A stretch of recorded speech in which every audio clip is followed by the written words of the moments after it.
तो हेलो बच्चों, कैसे हो आप सभी। मेरा नाम शादाब है और आज हम पढ़ेंगे केमिस्ट्री का लेक्चर नंबर 2, जिसमें हम बात करेंगे डिकम्पोजिशन रिएक्शन और डिस्प्लेसमेंट रिएक्शन के ऊपर। और अगर और टाइम बचेगा तो हम फर्दर आगे भी डिस्कस करेंगे। जैसा कि आपने अगर मेरा लेक्चर नंबर 1 देखा होगा तो उसमें मैंने केमिकल रिएक्शन स्टार्ट किया था। केमिकल रिएक्शन क्या होता है, केमिकल इक्वेशन क्या होता है, कैसे लिखते हैं, केमिकल बैलेंस्ड इक्वेशन कैसे लिखते हैं। फिर टाइप्स ऑफ केमिकल रिएक्शन पढ़े थे, जिसमें हमने कोई कॉम्बिनेशन रिएक्शन पढ़ा था, और कॉम्बिनेशन रिएक्शन में भी हमने एक्सोथर्मिक रिएक्शन और एंडोथर्मिक रिएक्शन के बारे में जाना था। इस लेक्चर सेकंड में हम इसके आगे कंटिन्यू रखेंगे। इसके बाद हम पढ़ेंगे डिकम्पोजिशन रिएक्शन। अब ये डिकम्पोजिशन रिएक्शन क्या होता है, हम ये डिकम्पोजिशन रिएक्शन बहुत इंपॉर्टेंट है और आज के लेक्चर में मैं इसे पहले इसलिए पढ़ा रहा हूँ क्योंकि इसमें बहुत टाइम देना पड़ेगा और काफ़ी इंटरेस्टिंग रिएक्शन है, काफ़ी इंटरेस्टिंग ये रिएक्शन है, तो इनमें ध्यान देंगे आप भी। तो चलिए शुरू करते हैं आज का लेक्चर नंबर 2, जिसमें हम पढ़ेंगे डिकम्पोजिशन रिएक्शन।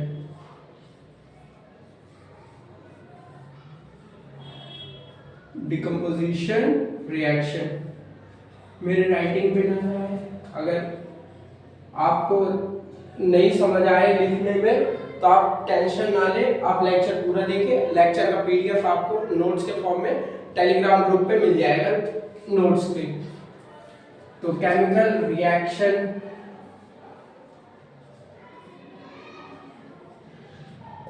दोस्तों, डिकम्पोजिशन रिएक्शन क्या होता है, जैसे कि इसमें नाम से अगर आपको समझ ना आ रहा हो तो मैं बता देता हूँ। डिकम्पोज करना यानी किसी कंपाउंड में से डिकम्पोज करके छोटे छोटे जो प्रोडक्ट्स बनते हैं उन्हें सिंपलर फॉर्म में तोड़ना, ये डिकम्पोजिशन रिएक्शन कहलाता है। तो अगर मैं बाय डेफिनेशन जाऊं तो in this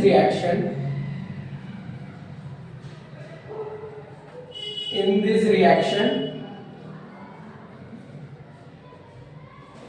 single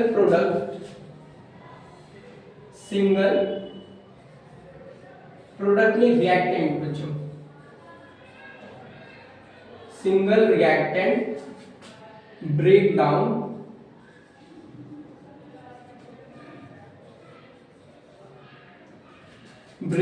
into simpler products. तो in this reaction single reactants break down into simpler products, तो ये is called decomposition reaction। तो ये तो बाय डेफिनेशन हो गई, लेकिन अगर हम जाने कि सिंगल रिएक्टेंट्स ब्रेक हो जाए, मतलब अगर कोई कंपाउंड है रिएक्टेंट्स में तो वो ब्रेक अपने आप कैसे हो सकता है, अपने आप तो नहीं होगा, इसे करवाना पड़ेगा। करवाने के लिए क्या करना पड़ेगा, हमें इसमें एनर्जी देनी पड़ेगी, और जिस भी प्रोसेस में हमें एनर्जी देनी पड़े उस रिएक्शन को करवाने के लिए, वो प्रोसेस क्या कहलाता है, वो एंडोथर्मिक रिएक्शन में आता है। एंडोथर्मिक रिएक्शन का अगर एग्जांपल है तो वो डिकम्पोजिशन रिएक्शन है, क्योंकि कि इसमें हमें रिएक्शन करवाने के लिए एनर्जी हीट बाहर से देनी पड़ती है, तो ये एंडोथर्मिक में आता है। तो अगर मैं एक एग्जांपल लेके करूं तो ये FeSO4 जो कि हमारे पास किसमें सॉलिड फॉर्म में रहता है, इसमें अगर हीट पास कराए तो ये किस किस में ब्रेक हो जाता है, ये बन जाता है Fe2O3 जो कि सॉलिड फॉर्म में होता है, और प्लस सल्फर डाइऑक्साइड जो कि गैसेस फॉर्म में रहता है, और प्लस सल्फर ट्राइऑक्साइड जो कि ये भी गैसेस फॉर्म में आता है।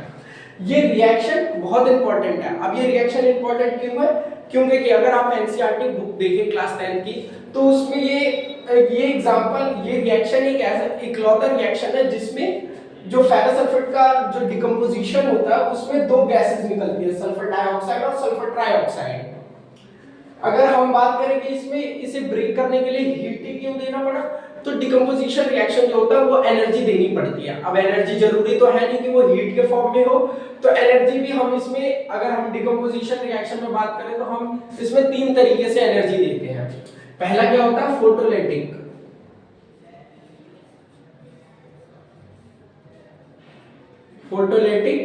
डिकम्पोजिशन।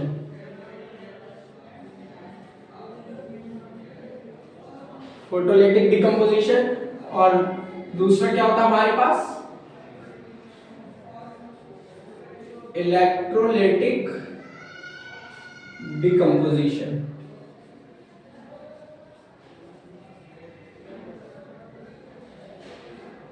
और तीसरा क्या होता है हमारे पास, सनलाइट। तो फोटोलिटिक डिकम्पोजिशन, फोटो मतलब क्या होता है, हीट। तो अगर हमें जिसमें हीट पास करा के कोई केमिकल रिएक्शन करवाना पड़ रहा है वो फोटोलिटिक डिकम्पोजिशन कहलाता है। और ये इसके सब मतलब ये एक वो टॉपिक हो गया, ये उसके सब टॉपिक हो गए। मतलब डिकम्पोजिशन रिएक्शन इन 3 टाइप से होता है। एक होता है फोटोलिटिक डिकम्पोजिशन रिएक्शन जिसमें हमें हीट पास करा के कोई केमिकल रिएक्शन करवानी पड़ती है, और इलेक्ट्रोलाइटिक डिकम्पोजिशन, इसमें नाम से ही आपको समझ में आ रहा होगा, इलेक्ट्रो यानी इसमें हमें इलेक्ट्रिसिटी पास करानी पड़ती है किसी भी केमिकल रिएक्शन को करवाने के लिए, इलेक्ट्रिसिटी। और सनलाइट यानी ये तो चौथा सिंपल है, सनलाइट जो धूप की रोशनी से केमिकल रिएक्शन होती है।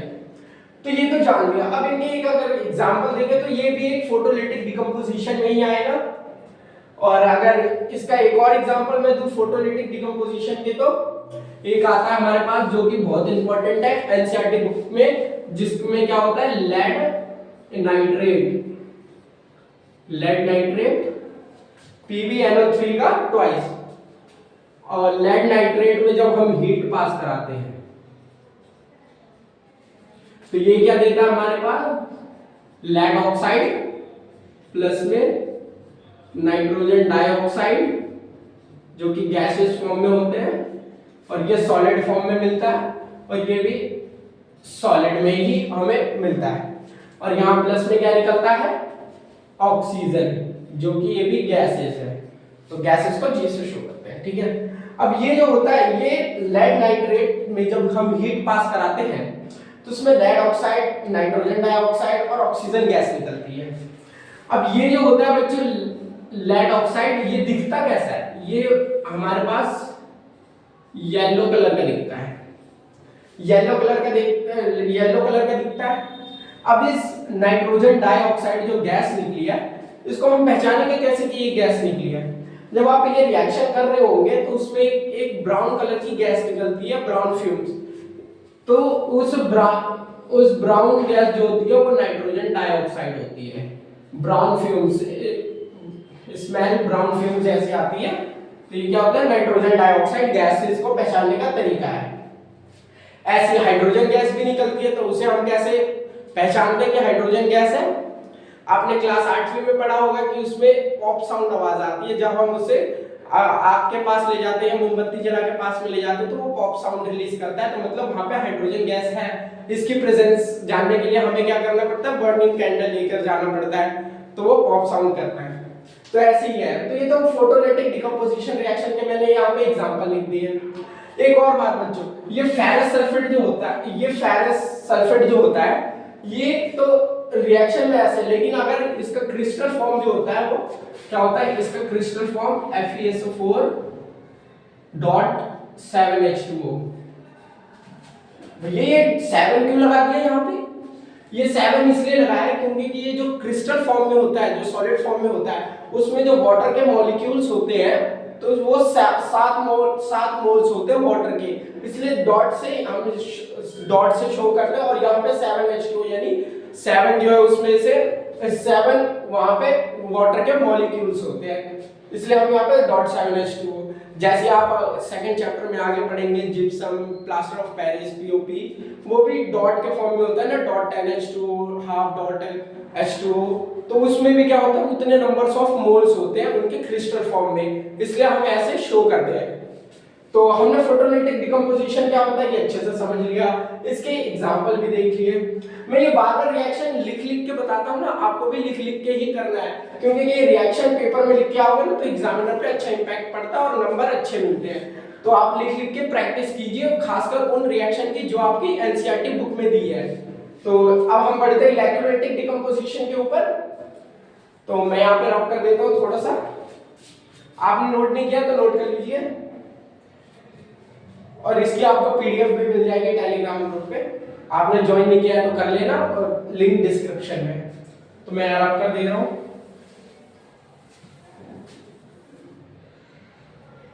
चलो यहीं पे देख लेते हैं इलेक्ट्रोलाइटिक डिकम्पोजिशन। इलेक्ट्रोलाइटिक डिकम्पोजिशन करने के लिए हमारे एनसीईआरटी बुक में एक एक्टिविटी दी गई है, एक्टिविटी 1.4। इसमें क्या होता है कि हमें वाटर में हम एक एसिड डालते हैं। एसिड किस लिए? ताकि वो डिसोसिएट हो जाए, मतलब अपने अपने आयंस में टूट जाए, हाइड्रोजन अलग हो जाए, ऑक्सीजन अलग हो जाए। इनके लिए हम एक एसिड उसमें डालते हैं। आपकी बुक में H2SO4 डाला गया है, सल्फ्यूरिक एसिड। फिर वो एसिड डालने के बाद फिर उसमें इलेक्ट्रिसिटी पास कराते हैं। इलेक्ट्रिसिटी पास कराते तो वो क्या हो जाता है कि सेपरेट आउट हो जाता है, हाइड्रोजन अलग और ऑक्सीजन अलग। उसमें दो इलेक्ट्रोड्स डाली जाती है, जिसमें एक पे हाइड्रोजन गैस जो होती है वो किस पे, कैथोड पे आ जाती है, और ऑक्सीजन गैस जो होती है वो एनोड पे आ जाती है। इसको सेपरेट आउट करने के लिए इलेक्ट्रोलाइसिस डिकम्पोजिशन करते हैं। तो इनकी रिएक्शन भी यही होती है, H2 और प्लस में O2, ये गैस है और ये भी गैस है। इसमें इलेक्ट्रिसिटी पास कराएंगे, इलेक्ट्रिसिटी, तो ये क्या देगा, H2O, जो कि लिक्विड फॉर्म में होती है।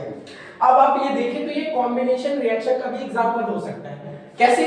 दो रिएक्टेंट्स हैं और इन्होंने सिंगल प्रोडक्ट बनाया, तो ये कॉम्बिनेशन रिएक्शन का भी एग्जांपल हो सकता है। तो इसे लिख लीजिए, तब तक मैं थोड़ा पानी पी लेता हूं। तो आपने लिख लिया होगा। अब हम बढ़ते हैं अगले एग्जांपल, जो सनलाइट। अब ये सनलाइट से कौन कौन से केमिकल रिएक्शन होते हैं तो हम उनके बारे में बात करेंगे। तो इसे मिटा देते हैं। अब उन केमिकल रिएक्शन के बारे में बात करेंगे जो कि सनलाइट से स्प्लिट हो जाते हैं, ब्रेक डाउन हो जाते हैं। तो सनलाइट अगर हम ले ले AgCl, Ag क्या बच्चों, सिल्वर, और Cl क्लोराइड, आपको पता ही होगा। तो जब AgCl लेंगे, सिल्वर क्लोराइड, इसको हमने रखा किसमें, सनलाइट में। जब हम इसे सनलाइट में रखते हैं तो ये क्या होता है, ये सेपरेट आउट हो जाता है, Ag अलग हो जाता है और Cl गैस अलग से निकल जाती है। ठीक है बच्चों।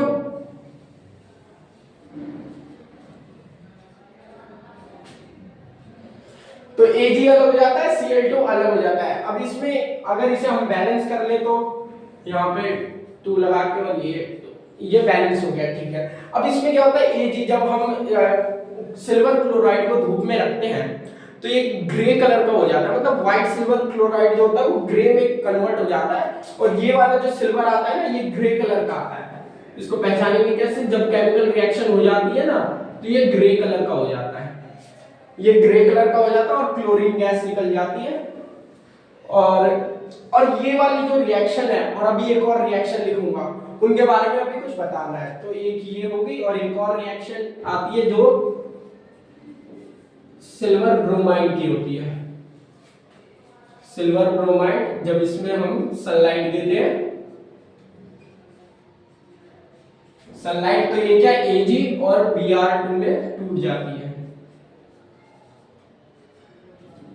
Br2 में स्प्लिट हो जाती है। तो ये तो बैलेंस हो गई।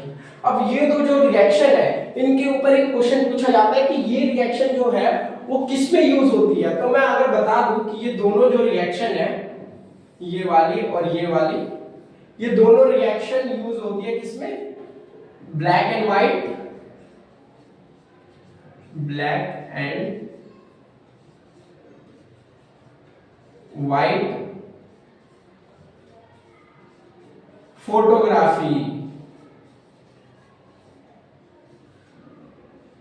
स्पेलिंग देख लेना बच्चों, यहाँ पे वाई है, ठीक है, यहाँ जगह नहीं तो यहाँ लिख दिया।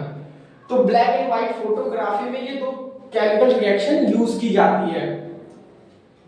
तो डिकम्पोजिशन रिएक्शन हमारा होता है। एक और एग्जांपल है मेरे पास, वो याद आ रहा है मुझे, वो मैं लिख लूं, आप लिख लो इसे या स्क्रीनशॉट ले लो। तो अब मैं रख कर दे रहा हूं।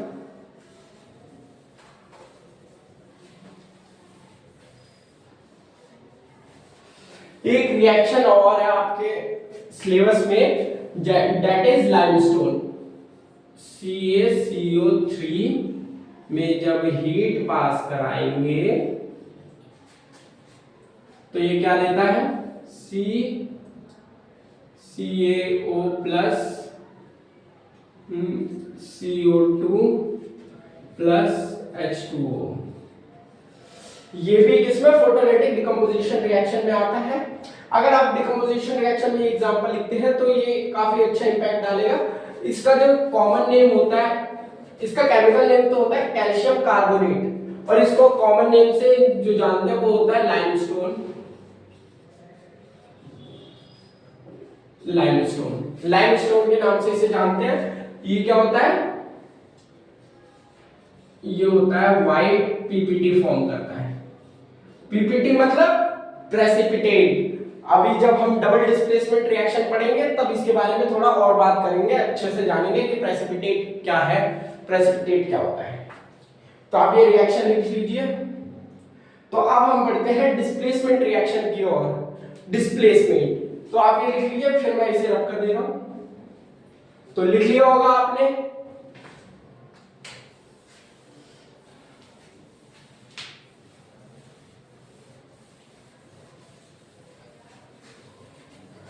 अब हम बात करेंगे displacement reaction.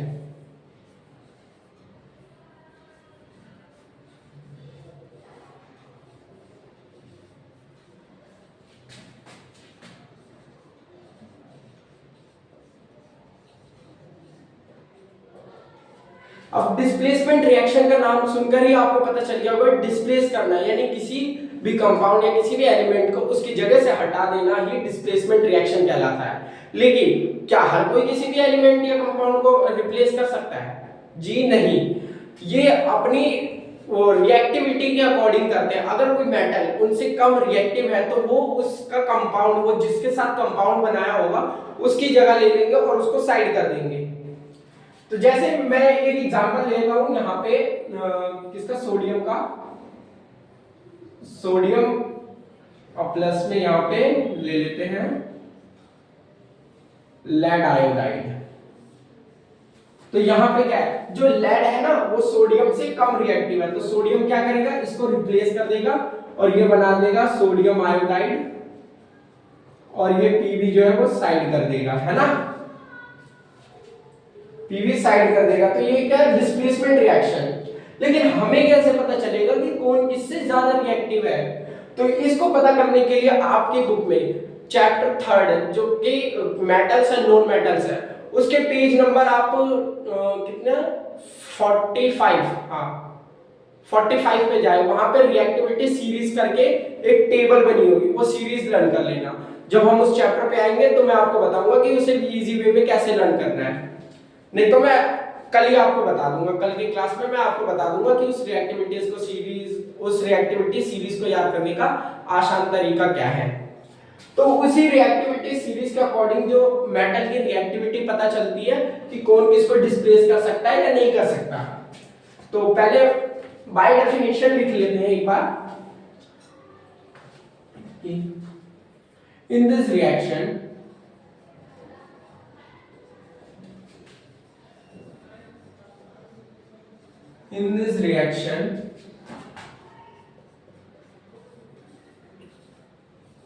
more reactive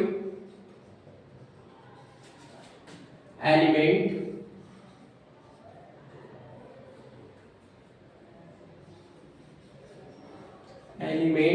displace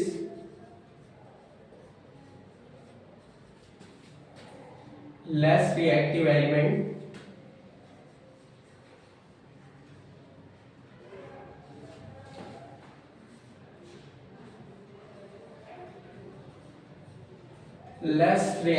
element from their compound if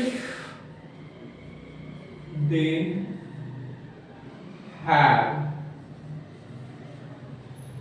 तो इसमें क्या है कि इन this reaction more reactive element displace less reactive element from there compound. अगर कोई लेस रिएक्टिव एलिमेंट है, उसने कोई कंपाउंड बना रखा है, तो जो मोर रिएक्टिव एलिमेंट होगा वो उसके कंपाउंड से उसे अलग कर सकता है। जैसे दोस्तों में होता है ना कि कोई खास दोस्त होता है तो उससे मतलब बाकी दोस्तों को साइड बाय कर लेते, कोई बेस्ट फ्रेंड होता है तो उसको ज्यादा टाइम देना प्रेफर करते हैं, तो वैसे ही कुछ है।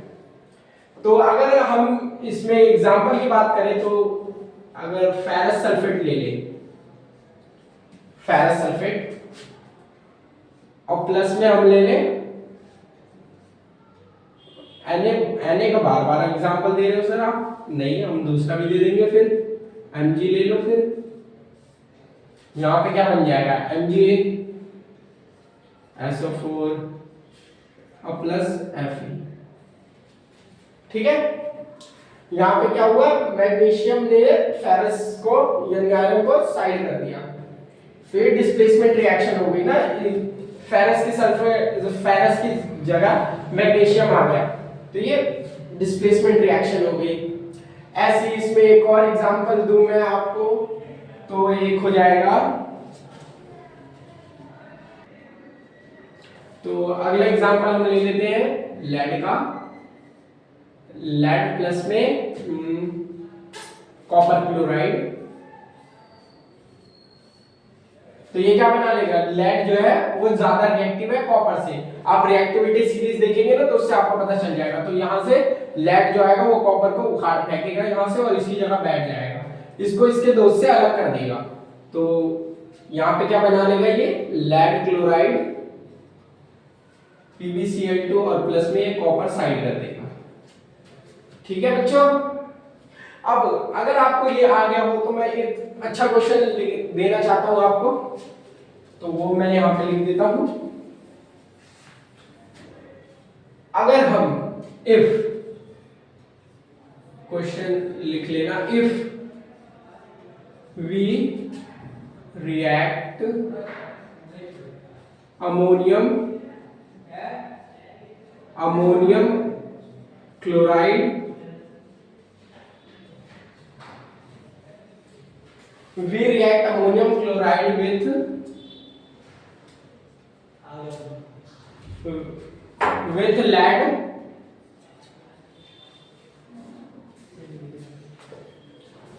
lead nitrate, नहीं lead nitrate नहीं, यहां पे लिखेंगे हम सोडियम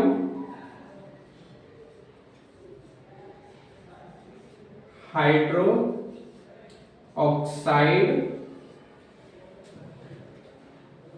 तो what was product form,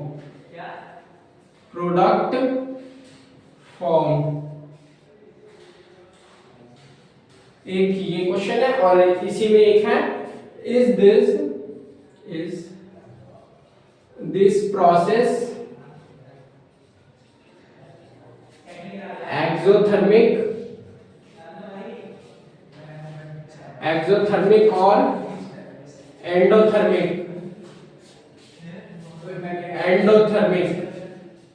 तो आप इसका आंसर लिखिए, अभी मैं इसे सॉल्व कराता हूँ, आप खुद ट्राई करना चाहेंगे तो करिए इसे, फिर मैं अभी सॉल्व कराता हूँ। तो ये क्वेश्चन काफी इंपॉर्टेंट है, आई होप आपने ट्राई कर लिया होगा। तो मैं अब इसके रिएक्शन लिखने जा रहा हूँ, जिसको नहीं आता वो प्लीज देखे और बार बार इस ऐसे क्वेश्चनों को करने की प्रैक्टिस करें। मैं करवाऊंगा, मेरे अलावा भी आप कहीं से कर सकते हैं, यूट्यूब वगैरह कहीं से देखकर, तो वो भी आप कीजिए। जितनी आप प्रैक्टिस करोगे उतना आपको रिएक्शंस याद होते जाएंगे। तो इसका अगर मैं यहाँ पे लिखूं अमोनियम क्लोराइड, तो अमोनियम क्लोराइड का फॉर्मूला होता है NH4Cl। NH4Cl जब रिएक्ट किससे किया, सोडियम हाइड्रोक्साइड NaOH, जब इससे रिएक्ट करता है तो ये क्या प्रोडक्ट फॉर्म करता है बच्चों, एक तो ये देगा सोडियम क्लोराइड NaCl, प्लस में देगा हमें क्या H2O और प्लस में यहाँ पे देगा NH3। ये NH3 क्या है? NH3 है अमोनिया। अमोनिया। वाटर तो आपको पता ही होगा H2O। NaCl क्या है? NaCl खाने वाला नमक है, वही जो आप खाते हो, खाने में डलता है, सब्जी में जो डलता है, ये वही नमक है जिसका केमिकल नेम जो होता है सोडियम क्लोराइड बोलते हैं, और ये वही एडिबल सॉल्ट होता है, एडिबल सॉल्ट। ये एडिबल सॉल्ट होता है। ये अमोनियम क्लोराइड लिख देता हूं। चलो ये तो ऊपर क्वेश्चन में ही लिखा हुआ है अमोनियम क्लोराइड और सोडियम हाइड्रोक्साइड, तो वो तो आपको। अब बताओ ये एक्सोथर्मिक है या एंडोथर्मिक है? ये प्रोसेस जो आता है आपका वो एंडोथर्मिक है, क्योंकि ये प्रोसेस कराने में हमें हीट देनी पड़ती है। तो ये प्रोसेस क्या है? Endothermic process, endothermic reaction, endothermic reaction.